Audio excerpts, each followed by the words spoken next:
Argo was a very famous movie, in fact, an Oscar winner for Best Picture, about how U.S. diplomats were trapped within Iran. At that time, tensions were extremely strained and tense between the United States and Iran. However, we don't see that same situation today. In fact, when we ask the question, should the international community continue its same approach towards Iran, the answer is absolutely yes, and for three main reasons. First is negotiations, second is sanctions, and third is Syria. But more on those last two to come. First, I'd like to talk about negotiations. According to an article published by the Huffington Post on the 3rd of April, it talks about how negotiations are set to resume in Kazakhstan this week. In fact, the UN Security Council, the United Nations General Assembly, the United States, and many members of the international community that would not be included in those groups are set to meet with Iran this week to continue negotiations that have already begun on how to cut off or how to stem Iran's nuclear program. According to Iranian diplomat and representative at these negotiations with the last name of Jalili, I don't know exactly how to pronounce his first name, he says that negotiations have been going, quote, swimmingly, and that hopefully some resolution will be reached by the end of this week. Additionally, we can see that if the international community were to change their position on Iran and to somehow alter negotiations or something like that and change their approach from what they've been doing so far, it could upset the balance at these negotiations and upset the leaders of Iran, which could then hinder these negotiations in the future. In fact, according to a New York Times article, they say that if the United States were to alter its position even a fraction of an inch, that could completely offset any negotiating power they have right now. Now I'd like to talk about my second point, which is about sanctions. According to a New York Times article published on the 5th of April, it talks about how the United Nations and the United States and many other countries in Europe have set forth serious sanctions on Iran.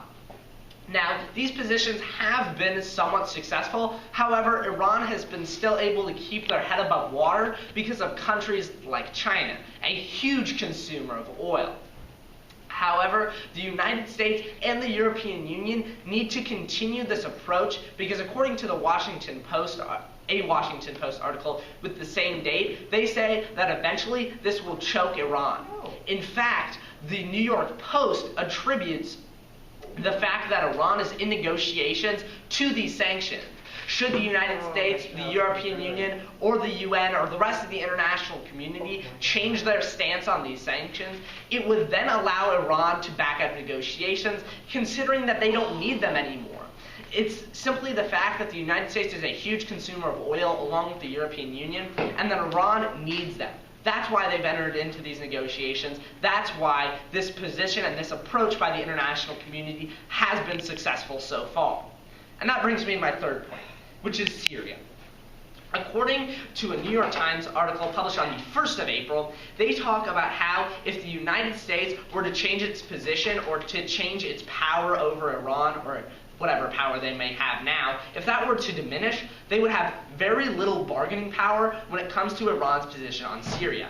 According to a Washington Post article published a week ago, they say that Iran is providing far less fuel to the fire in Syria than they possibly could.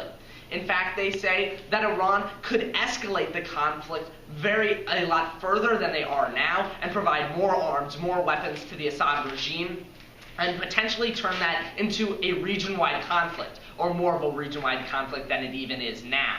And if the United States were to lose any bargaining power, that could turn into a serious issue for all of the Middle East, the United States included, considering we have many allies in that region, such as Israel. And because of this, the United States specifically, and the international community as a whole, cannot risk to lose any bargaining power that they have now. They need all they can get to ensure that Iran will not provide more arms and more fuel to the fire in Syria. In conclusion, we can see that when asking the question, should the international community continue its approach towards Iran, the answer is absolutely yes, and for three main reasons that I talked about. that negotiations are going to start back up this week in Kazakhstan, and hopefully there will be a resolution reached. Second is sanctions, and how Iran has to go into these negotiations because of the fact that the US and the EU are such huge consumers of oil. And third and finally is the fact that Iran could seriously escalate the conflict in Syria, and if the international community were to change its stance, that could cause things to go out of control. Thank you.